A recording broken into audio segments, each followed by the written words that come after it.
Do you think you can? This is an article from Voice of America. In this article, Do You Think You Can? You'll find that at the very bottom there is vocabulary I'd like for you to pay close attention to. We'll go to that vocabulary now. The vocabulary for this article will be determination, resist, temptation, contradict, impulse, focus, and motivation.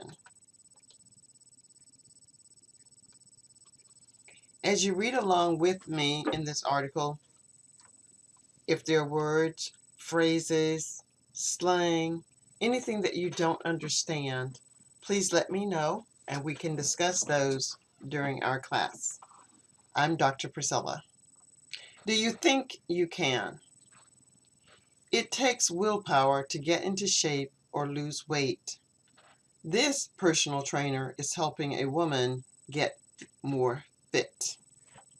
From VOA Learning English, this is the Health and Lifestyle Report. Willpower is a mysterious force that helps us to control our actions and achieve our goals. We also call willpower determination, drive, and self-control. The American Psychological Association, APA, defines willpower this way. Willpower is the ability to resist short-term temptations in order to meet long-term goals. Willpower allows us to ignore unwanted thoughts, feelings, or desires. Willpower is a limited resource that you can use up. That last part is important. The theory that our willpower is limited is where psychology experts are divided.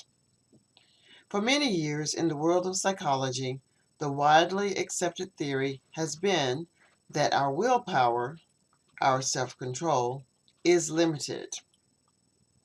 If we are not careful, we can use up our willpower before a task is completed or before a goal is reached. Psychologists who believe that willpower is a limited resource say using up our willpower is the main reason some of us fail to achieve our goals. However, in recent years, other psychologists have challenged this theory. A new theory says that the amount of our available willpower is affected by our attitudes about willpower. But first, let's go back to the limited supply theory, the chocolate and radish experiment. An experiment back in the 1990s formed the popular theory in psychology that your willpower is limited. The experiment is known as the chocolate and radish experiment. Researchers put 67 study subjects in a room that smelled of freshly baked chocolate cookies. Sounds good, right? Wrong. Instead of warm, rich chocolate cookies, researchers gave one group radishes to eat. Cold, bitter radishes.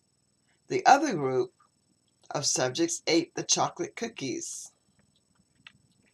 Then researchers asked both groups to solve a difficult puzzle.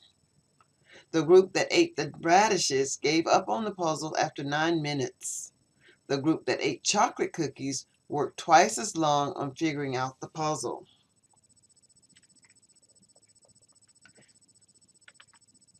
The researchers concluded that the group that resisted the chocolate cookies had used up their willpower.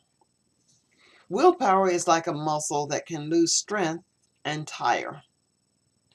Other experiments that support this theory have found that willpower is like a hungry child in need of a sugar fix. When we use our willpower, it robs our brain of energy or glucose. So, feeding the brain a little sugar when doing a difficult task helps you to fill up your willpower resource. The new theory on willpower.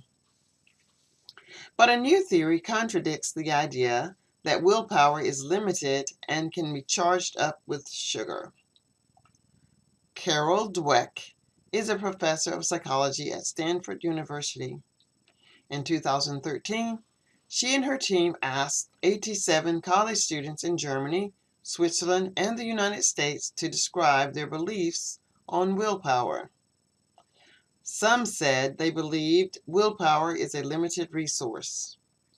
Others said they believed willpower was plentiful and even increases the more it is used. Dweck then asked the study subjects to complete a difficult mental task. This first task was followed by a second that required the subject to resist an impulse and use their willpower. Dweck described the results in an interview with Live Science. She said, "Those who believed their willpower was limited grew tired after the first task. They performed poorly on the second task. But if they received a sugary drink before the second task, they performed better." Dweck also said that people who believed willpower is limited were always looking for signs that they were running out of willpower, or they thought they needed the sugar fix. However, the study subjects who believed willpower was unlimited did not tire during the second task, and they did not need a sugar boost. Dweck said the results suggest that willpower is not in limited supply. Instead, it is people's beliefs about willpower that shape their behavior. She and her team published their findings in August of 2013 in the journal, The Proceedings of the National Academy of Sciences. Tips how to use your willpower, limited or not. But what do all these studies mean to you? Regardless of what you believe, the American Psychological Association website has advice for people trying to achieve their goals.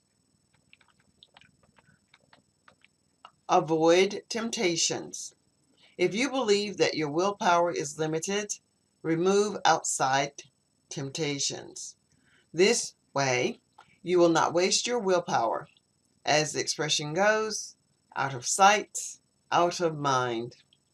Make a plan. For example, if you have to study over the weekend, set aside a certain period of time to get your work done, but also make time for fun too. Think about your motivations. Are your goals your own or someone else's? Studies and common sense suggest that people who pursue goals that are their own are more motivated to reach them. Focus on one goal at a time. Many push their willpower too much. They try to quit smoking, save money, lose weight, and get a better job all at the same time. This may use up their willpower if they believe in the limited supply theory. Instead, focus on one goal at a time.